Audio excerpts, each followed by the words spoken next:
தமிழ் உறவுகளுக்கு வணக்கம். நான் உங்கள் அன்பு தம்பி மசேஷ் ஸ்டாலின் பாரன். அதாவது 2025 ஆண்டு என்பது முடிந்து 2026 ஆண்டு தொடங்கி இருக்கிறது. எனவே புதுமையான ஆண்டு. எனவே நல்ல சிந்தனைக்குள்ள மக்கள்லாம் இங்கே போனோம் அப்படின்னு நான் எதிர்பார்க்குறேன்.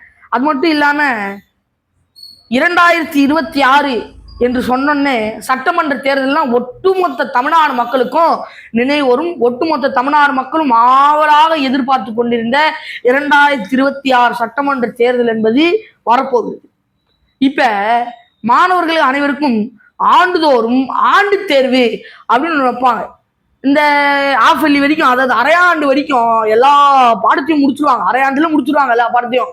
முடிச்சுட்டு ஜனவரி மாசத்துலேருந்து என்ன பண்ணுவாங்க, ரிவிஷன் ரிவிஷன் ரிவிஷன் ரிவிஷன்னு கிட்டத்தட்ட மார்ச் மாதம் வரைக்கும் ரிவிஷன் நடத்தி ஏப்ரல் மேக்குள்ள தேர்வு என்பதை நடத்துவாங்க. நம்ம இந்த 5 ஆண்டுகளா மாணவர் வகுப்பு அப்படின்னு எடுத்தா திமுக 5 ஆண்டுகள் மாணவர்களா படிச்சது.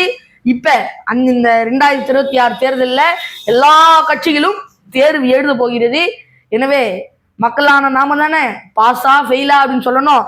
எனவே இந்த 21 25 திமுக ஆட்சி பாஸா ஃபெயிலா அப்படின்றத பத்தி தான் இந்த காணொலியில விரிவா தெளிவா பார்க்க போறோம். முக்கியமா ரிவிஷன் பண்ண போறோம். காணொலிக்குள்ள போவோம். நான் சொல்லியிருந்தேன் இல்லையா, கடந்த 2025 ஒரு கொடூர சம்பவம் அப்படின்னா நம்ம எல்லாருக்கும் பார்த்ததுதான். கஞ்சா போதையில் தமிழ்நாட்டு இளைஞர்கள் வடமாநிலத்து நபரை கொடூரமாக வெட்டியிருந்தார்கள். அந்த சம்பவத்தை நம்ம அனைவருமே பார்த்தோம். வெட்கி தலை குனிஞ்சோம், மனம் வருந்தணும்.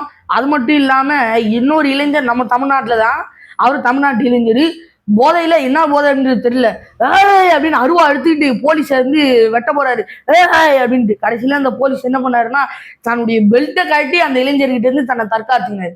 அப்ப போலீஸே போதை போட்ட நபர்களை பார்த்து பயந்து ஓட ஆரம்பிச்சிருச்சு. அப்ப தமிழ்நாட்டு மக்கள் இந்த சம்பவங்களெல்லாம் பார்த்துட்டு வெட்டி தலை குனிறாங்க, அவமானப்படுறாங்க. நம்ம என்ன சொல்றோம், ஐயோ இதெல்லாம் நடக்கவே கூடாது சம்பவம் அப்படிங்கிறோம். ஐயா மா சுப்பிரமணியன் அவர்கள் என்ன சொல்றாரு, தமிழ்நாட்டில் 0% கஞ்சா அப்படிங்கிறது கொஞ்சம் கூட சிந்திச்சு பார்க்காம என்ன நடந்தது அப்படிங்கிறது தெரியாம இந்த ஐயா மா சுப்பிரமணியன் இப்படிலாம் பேசுறதை பார்த்துட்டு மக்கள்லாம் என்னப்பா இவருக்கு வேற வேலை இல்லையாப்பா, போய் அவங்க கூட்டாளிகளோட வேற வேலையை போய் பார்க்க சொல்லுங்கப்பா, போங்கப்பா அப்படின்னு வரட்டி அடிக்கிறாங்க. அதாவது இந்த 2025 ஆண்டுல அதிகமாக பாதிக்கப்பட்ட நபர்கள் யாரு அப்படின்னு சொல்றாங்க அப்படின்னா அரசு ஊழியர்கள், பெண்கள், பயிர் தொழிலாளிகள். அது மட்டும் இல்லாம அரசு ஊழியராக பணியாற்றி ஓய்வு பெற்று ஓய்வூதியம் பெறாத நபர்கள். ஏன் சொல்றேன் அப்படின்னா இந்த அரசு ஊழியர்கள் அப்படின்னு நீங்க எடுத்தீங்கன்னா அதுல செவிலியர்கள் போராட்டம் இன்றைக்கு வரைக்கும் நடந்து கொண்டிருக்கிறது. தூய்மை பணியாளர்கள் போராட்டம் இன்னைக்கு வரைக்கும் நடைபெற்று கொண்டிருக்கிறது. போக்குவரத்து துறை போராட்டம் இன்னைக்கு வரைக்கும் நடைபெற்று கொண்டிருக்கிறது.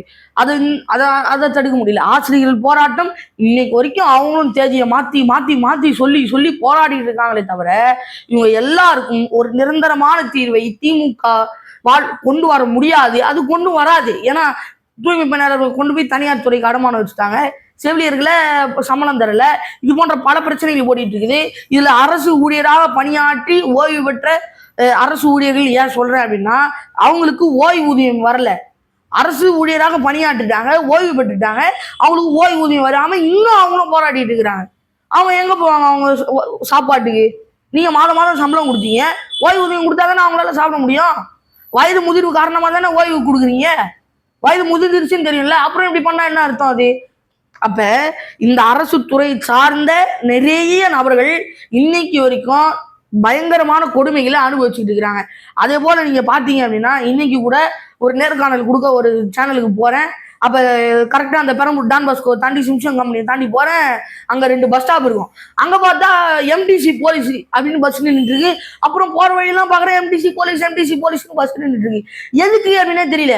எம்டிசி போலீஸ்னு போட்டுருன்னா அப்ப தமிழ்நாடு முழுக்க மக்கள் கொதிச்சு எழுந்து போராட்டம் பண்ணிட்டு இருக்கிறாங்க. எல்லா துறையில இருக்கவங்களும் மண்டை வெடிச்சு போய் திமுக ஆட்சி அடுத்த தடவை திமுக ஓட்டே போடக்கூடாதா என்ற ஒரு முடிவுல தான் இருக்கிறாங்களே தவிர இல்ல திமுக நல்ல ஆட்சி யாராவது வாய் திறந்து சொல்லு அப்படின்னா யாருமே சொல்ல மாட்டாங்க. அவ்வளவு வெறுப்புல இருக்காங்க திமுக. பயிர் தொழிலாளிகளுக்கு வருவோம். ஒரு பக்கம் பயிர் தொழிலாளிகள் பார்த்தா அவங்களுடைய பார்த்தெல்லாம் எப்படி சொல்றது அப்படின்னே தெரியல. இன்னும் ஒண்ணுமே புரியல. ஏன் அப்படின்னா அவங்க இந்த 2025ஆம் ஆண்டுல நெல் அதிகமா முளைச்சிருச்சு. அதனால அதை அறுவடை பண்ணி கொள்முதல் பண்ணி அரசு கொள்முதல் நிலையத்துக்கு கொண்டு போனா அங்க நாங்க கொள்முதல் பண்ண மாட்டோம்னு சொல்லிட்டாங்க. ரோட்ல பலக்கணக்கான கிலோமீட்டர்ல நெல் மூட்டைகளை அப்படியே அடுக்கி வச்சிருந்தாங்க. அந்த கொடுமைகள் எல்லாம் நம்ம பார்த்தோம். அது மழைக்காலம், புயல் காலம், அது பருவமழை காலம் என்பதால பருவமழை அதிகமா பெஞ்சதுனால அந்த நெல் மூட்டை எல்லாம் முளைச்சு போயிடுச்சு. வந்து சொல்றாங்க, ஐயோ எங்க நெல்லெல்லாம் முளைச்சு போச்சுங்க, எங்களுக்கு பணம் இல்லை, காசு இல்லை, நாங்க கடன் வாங்கி தான் பண்றோம் அப்படின்னா, ஐயா உதயநிதி சொல்ற நெல்லெல்லாம் முளைக்கவே இல்லை, பொய் சொல்றாங்க அப்படிங்கிறது. உலகத்திலேயே உண்மையா நேர்மையா செயல்படக்கூடிய ஒரு தொழில்னா அது பயிர் தொழில் தான். அவங்க ஏங்க பொய் சொல்லணும்? இது போன்ற விடயங்கள்லாம் நடக்குது. ஒரு பக்கம் பார்த்தா சரி மழை தான் பெய்யுது, புயல் தான் பெய்யுது, மக்களுக்கு நல்லது, பயிர் தொழிலாளிகள் நல்லது அப்படின்னா, ஏரி குளம் குட்டை எதுவுமே தூர்வாரல. தூர்வாரினா அதுல தண்ணி இருக்கும், தண்ணி ஓடும், தண்ணி நல்லாவே கிடைக்கும். தூர்வாரினா தானே, தூர்வாரவே இல்லை. வந்த தண்ணி எல்லாம் ஏரி குளம் கொட்டை எல்லாம் நிரம்பி அப்படியே வயல்வெளிக்குள்ள நுழைஞ்சிருச்சு. அதுக்கும் பயிர் தொழிலாளிகள் மிக மிக மிக அவதிப்பட்டாங்க. இது ஒரு பிரச்சனை அப்படின்றது பார்த்தா, அடுத்த பிரச்சனை அவங்க எல்லாம் பயிர் தொழிலாளிகள் உரம் வாங்கிட்டு இருந்தாங்க கோஆபரேட்டிவ் சொசைட்டி மூலமா. அந்த கோஆபரேட்டிவ் சொசைட்டி மூலமா உரம் வாங்கக்கூடாது, தனியார் நிறுவனங்கள் கிட்ட தான் உரம் வாங்கணும், சிவில் ஸ்கோரு அது இதுன்னு சொல்லி குழப்பி அது கடைசியில எடப்பாடி பழனிசாமி அவர்கள் உள்ள வந்தது, அதிமுக உள்ள வந்தது, அவர் எடுத்து பேச ஆரம்பிச்சாரு அப்படின்னு சொன்னதுனால அதை பின்வாங்கி சரி போனா போது கோஆபரேட்டிவ் சொசைட்டிலேயே உரம் வாங்கிங்க அப்படின்னு நிறுத்துறாங்க. பாருங்க, ஒரு பயிர் தொழிலாளியே பயிர் தொழில் செய்ய விடாம விட்டு வெளியில போ அப்படின்னு கழுத்தை பிடிச்சி தள்ளுது அப்படின்னா இது என்ன மாதிரியான அரசு? இது திராவிட மாடல் 2.0 வேற வரப்போறேன், அதை வேற நம்ம அங்கீகரிக்கணுமா? அங்கீகரிப்பீங்களா? கருத்துல சொல்லிட்டு போங்க. அதாவது இந்த திராவிட மாடல் ஆட்சியில ஐயா தட்சிணாமூர்த்தி என்கிற கலைஞர் கருணாநிதி அவர்களுடைய பேனா சிலை நிறுவனத்துக்கு கடல் நடுவுல நிறுவனத்துக்கு துட்டு இருக்கும். அதுக்கு எவ்வளவு கோடி செலவானாலும் பரவாயில்லைங்க, அது வச்சுட்டா போதும். ஆனா நீங்கெல்லாம் நம்மெல்லாம் சோறு சாப்பிட்றதுக்கு சோறை உருவாக்குற பயிர் தொழிலாளிகளுக்கு அவங்க நெல்லை கொண்டு போய் இறக்குறதுக்கு ஒரு கொள்முதல் நிலையம் கட்டு அப்படின்னு சொன்னா அதுக்கு இந்த திராவிட மாடல் அரசு கிட்ட காசு இருக்காது. ஒரு பெரிய குடோன் கட்டுறதுக்கு காசு இருக்காது. ஆனா கடைக்கு நடுவுல பேனா சிலைக்கிறதுக்கு காசு இருக்கும். நம்ம என்ன நினைச்சோம், ஓஹோ ஐயா ஸ்டாலின் அவர்கள் தமிழ்நாடு மக்கள் மேல மிகவும் அக்கறையா இருக்கிறாரு, தொழில் முதலீடு இருக்க, லண்டன் போறேன், ஜெர்மன் போறேன், அமெரிக்கா போய் சைக்கிள்லாம் ஓட்டுறாரு, ஓஹோ தொழில் முதலீடு நம்மளுக்கு ஈர்த்துட்டு வந்துட்டாரு போல் இருக்கு அப்படின்னு பேப்பரை திறந்தா தென்கொரியா நிறுவனம், செருப்பு தைக்கிற நிறுவனம், 1720 கோடி முதலீடு, 20,000 பேருக்கு வேலை அப்படின்னு கீழே பார்த்தா அது நமக்கு வரல, ஆந்திராவுக்கு போயிடுச்சு அப்படின்னு ஒண்ணு அப்படின்னு ஓடிடுச்சு. இந்த 1720 கோடி 20,000 பேருக்கு வேலை காத்தோட கரைஞ்சிருச்சு. அதாவது தைவானுடைய அந்த ஃபாக்ஸ்கான் நிறுவனம் அப்படின்னு ஒரு நிறுவனம் இருக்கு, அது 15,000 கோடி முதலீடு பண்ண போது 16,000 பேருக்கு வேலை வாய்ப்பை வழங்க போகுது அப்படின்னு நம்ம அமைச்சர் ராஜா சொன்னாரு, ராஜா அவர்கள் சொன்னாரு. என்ன நடந்தது? அந்த கம்பெனி இங்க வரவே இல்லை. அடுத்து கூகுள் டேட்டா பேஸ் நிறுவனம், அது தமிழ்நாட்டுக்கு தான் வரப்போகுது, உறுதி உறுதி அப்படின்னாங்க, தொழில் புரட்சி அப்படின்னாங்க. அது பார்த்தா கடைசியில ஆந்திராவில் இருக்கக்கூடிய விசாகப்பட்டினத்துக்கு போயிடுச்சு. அப்ப தமிழ்நாட்டுக்கு என்னதான் வந்தது? தண்ட செலவு ஐயா முதலமைச்சர் அவர்கள் வெளிநாட்டுக்கு போயிட்டு வந்தது அப்படின்னு சொல்லிட்டு மக்கள் பேசுகிறாங்க.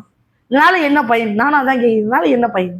ஐயா எடப்பாடி இதெல்லாம் பாக்குறாப்புல, பார்த்துட்டு அவருக்கு ஒரு சந்தேகம் வருது, என்னப்பா நாங்க முதலீடு இருக்கோம் அப்படி இப்படின்னு நீங்க எல்லாம் ஆந்திராவுக்கு போயிட்ட மாதிரி தெரியுது, ஒரு வெள்ளை அறிக்கை கொடுத்தீங்கன்னா நாங்க தெரிஞ்சுக்கோமே அப்படின்னு ஐயா அவர்கள் கேட்டதுக்கு தூக்கி வெள்ளை பேப்பரை காமிக்கிறாரு ஐயா ராஜா அவர்கள், அமைச்சர் ராஜா அவர்கள்.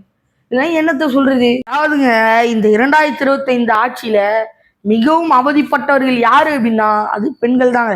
ரொம்ப சிரமம். நம்ம பாருங்க, 2ஆம் வகுப்பு படிக்கக்கூடிய ஒரு மாணவி கோயம்புத்தூர் பின்னாடி அந்த அக்காவை பண்ணது, இது எல்லாம் 80 வயசு ஆயா கூட கொண்டு போய் பாலியல் குடும்பம் பண்ணியிருக்கிறாங்க, கற்பழிச்சிருக்கிறாங்க. இதெல்லாம் என்ன ஒண்ணு சொல்றது? திமுக சட்ட ஒழுங்கு சரியில்லை, காவல்துறை நடவடிக்கை. ஒரு பக்கம் காவல்துறை பார்த்தா திருவண்ணாமலையில சாமி கும்பிட்டு ஒரு ஆந்திரா பெண்ணையே கூட்டு போய் கற்பழிச்சிருக்கிறாங்க காவல்துறை. பாத்துங்க, அப்ப காவல்துறை ஒரு எவ்வளவு ஒழுங்கா இருக்கு. முன்னேறு சரியா இருந்தாதான் பின்னேறு சரியா இருக்கும்னுவாங்க. மக்களை வழி நடத்தக்கூடியவர்கள் சரியா இருந்தா பின்ன வரக்கூடிய மக்களும் சரியா இருப்பாங்க. இங்க முன்னேறே சரியில்லை, டக்குன்னு ஆடுது, பின்னேறு ஆடாதான் என்ன? எல்லாம் என்னங்க ஆட்சி இது? வேற நம்ம புகழ்ந்து பேசுற திராவிட மாடல். பாருங்க, நம்ம என்ன சொல்றது, ஒரு அதிமுக சார்ந்த ஒரு நபர் சுற்றுச்சூழல் பொறுப்புல இருக்காருன்னு நினைக்கிறேன், ஐயா பேர் ஜாகருல்லா. அவர் ஏன்பா மலையை வெட்டுறீங்க, ஏன்பா மண்ணை திட்டீங்க அப்படின்னு கேட்டா அவரை லாரி வச்சு ஏற்றி கொள்றாரு திமுக சார்ந்த ஒரு கான்ட்ராக்டர். இதெல்லாம் நம்ம எங்க போய் சொல்றது? பெரும் தலைவலியா இருக்கு. ஒரு பக்கம் பார்த்தா நேருடைய ஒரு பினாமி, இன்னொருத்தர் அன்பில் மகேஷனுடைய பினாமி, நீதா மண்ணை திடுவேன், ராணா மண்ணை திடுவேன், ஆரோக்கியசாமி ராமசாமி கதை சொன்னோம் இல்லையா, இவங்க 2 பேரும் அடிச்சுக்கிறாங்க, ஒருத்தருக்கு ஒருத்தர் மண்டையை போனதுக்கிட்டாங்க அப்படின்லாம் குற்றச்சாட்டு வருது. இதெல்லாம் நம்ம யார்கிட்ட எங்க போய் சொல்றது? இன்னைக்கு கூட நீங்க பாருங்க, ஊழல்ல மாட்டாத எந்த அமைச்சர் இருக்கிறாங்க தமிழ்நாட்டுல? திமுக அமைச்சரவை யாரு சொல்லுங்க? ஒரு பக்கம் செந்தில் பாலாஜி ரொம்ப ஸ்பெஷலான மனிதர், உள்ள போயிட்டு வெளியில வந்தாரு, பாட்டிலுக்கு 10 ரூபா அப்படின்ட்டு ரொம்ப ஃபேமஸ் ஆச்சு. உள்ள போயிட்டு வெளியில வந்திருக்காருங்க ஒரு அமைச்சர், மறுபடியும் ஒரு தியாகின்னு பட்டம் சூட்டி அமைச்சரவையில உட்கார வச்சிருக்கிறாங்க. முன்னேறு சரியா இருந்ததான் பின்னேறு சரியா இருக்கும். மீண்டும் சொல்றேன், அதே போல ஐயா நேரு அவர்கள் 1000 கோடி ஊழல் அப்படிங்கிறாங்க, கார்பரேஷன் பண்ணி வாங்கி தரேன் அப்படின்னு சொல்லி ஊழல் பண்ணதா சொல்றாங்க, இடி ரேட்ல மாட்டிருக்கிறாரு. ஒரு பக்கம் ஐயா பொன்முடி அவர்கள், இன்னொரு பக்கம் ஐயா துரைமுருகன் மலையை வெட்டி மண்ணை திருடி அதுல ஊழல். எங்கன்னு யாரு ஊழல் பண்ணல? ஐயா ஸ்டாலின் அவர்கள் கூட எங்கடா டாஸ்மாக் ஊழல மாட்டி போறோம் அப்படின்னு சொல்லிட்டு தான் டெல்லிக்கு போய் பார்த்துட்டு வந்ததா மக்கள் எல்லாம் சொல்றாங்க. அப்ப எல்லாரும் தான், முதலமைச்சர் உட்கொண்டு எல்லாரும் தான் அப்படின்னு மக்கள் சொல்றாங்க. இதுக்கு என்ன சொல்ல? இது வரைக்கும் நடந்த இந்த திமுக ஆட்சியில என்ன கொடுமை நேரல? இங்க இருக்கக்கூடிய இந்த சின்ன சின்ன ஒன்றிய செயலாளர், மாவட்ட செயலாளர் எல்லாம் அரசு அதிகாரிகள் அவங்கள பண்ணி செய்ய விடாம, என்னடா நீ என்னோட பெரிய ஆளா அப்படின்னு மிரட்டுறதெல்லாம் புகார் கொடுத்துருக்குறாங்க. உலகத்திலே செய்யக்கூடாத செயலு கிட்னி, உடல் உறுப்பு திருட்டு. ஆனா திமுக சார்ந்த ஒரு நபரு மக்களுடைய ஏழ்மையை பயன்படுத்தி கிட்னியை திருடி வித்திருக்கிறாரு. இதெல்லாம் இந்த கொடுமையெல்லாம் தமிழ்நாட்டில் நடைபெற்று கொண்டே இருக்கு. நம்ம ஒரு புகார் கொடுக்குறோம் அப்படின்னா, அது புகார் திமுக காரங்க மேல கொடுக்குறோம் அப்படின்னா அவங்களை கண்டுக்கிறதே இல்லை, நம்மளும் போய் கொடுத்து பார்க்கணும் அப்படிங்கிறாங்க. ஒரு பக்கம் பார்த்தா சரி இதுவாவது போட்டோம், திமுக காரங்க என்ன பேசுறாங்கப்பா அப்படின்னு யூடியூப்பை திறந்தா சின்ன பசங்களை வச்சுட்டு பார்க்க முடியல. ஒரே வாயை திறந்தா ஒரே அசிங்கமான வார்த்தை, அசிங்கமான உதாரணம், ஒரே ஆபாசம். இதெல்லாம் நீ என்ன கூட்டம் நடத்தி என்ன ஒண்ணுமே புரியல. இன்னும் சொல்ல வேண்டியது எவ்வளோ இருக்குங்க, ஆனா சொல்றதுக்கு நேரம் இல்லை. போட்டா நீங்க பார்க்க மாட்டீங்க. சிந்திங்கள், செயல்படுங்கள். அடுத்த நாள் மீண்டும் சந்திப்போம். நன்றி, வணக்கம்.